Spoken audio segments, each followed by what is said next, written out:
Kampuni y'Abachina eyitibwa Double B esangibwa ku Mukwano Mall okumpi n'akatale k'ewa Kisekka aba URA gye basoose okulumba wabula ne basanga nga Abachina babatebuse era abawooza bakomye ku muggalo. Balina omusolo ogubabanjibwa gwa bilioni 2 mu miliyoni 9. Kino aba URA tekibalobedde kusaako seal. Abachina bwe banaakomerawo nabo babe ku muggalo. Nga tusuubira nti babadde bapulaani okuggalawo kyova tubeesoose tubaggalewo. Abawooza mu kifo kino baboyeewo mmotoka gye basanze ne ddereeva ne bagitwala ku kitebe kyabwe e Nakawa ng'abaagaana okusasula VAT gye banaagijja nga basasudde. We want it lock and also lock. So that you don't accuse us of coming here tomorrow. You show the press also this payment 140 million. Show them.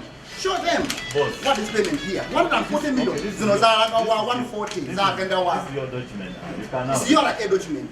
This is your information. 140 million. Omukulu ono akaaye okukira omususa ategerekisenga Rohi ng'alina kampuni enzimbi ku kizimbe ekimaze ebbanga nga kikaayanirwa wakati w'omuyindi Shumuku n'omusuubuzi Boni Katatumba. Kampani etugenzeeko okubanja ndala bagita Rohi Services. Kampani yasasula guli omusolo bagita Rohi Joint Venture. Abadde bategese emikolo ku woteri ya Graceland ebbunga nabo batuuse okukifuwa nga bakizza munda kuba nayo aba URA bagiggadde. Ababadde mu bisulo nga bawummuddeko n'ababadde bagenze mu saaluuni ya Graceland ebbunga babajjeeyo ng'ennyindo yenkata.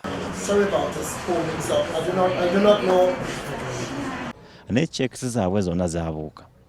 Ne tubategeeza ne bana cheques zammwe zibuuse mujje muzisasule. Mu buufu bwe bumu aba kampuni y'ebugoloobi ekuba pulaani z'ebizimbe eyitibwa Fifth Dimension nga nayo aba URA bagiggadde olutata n'olwaleero bagizzeemu. Bano kigambibwa nti babanjibwa obukadde obukunukkiriza mu 50. Bizineesi zonna eziggaddwa abawooza bategeezezza nti baakuziggula nga zisasudde. Bangi balina akakodyo ak'okusasulako entono ne basuubiza ennyingi ate ne bafuuka ba mugenzi tazze. Aba URA bagamba nti nabo baabatebuka. Honest Wisdom Kiyonga, NTV Akawungeezi.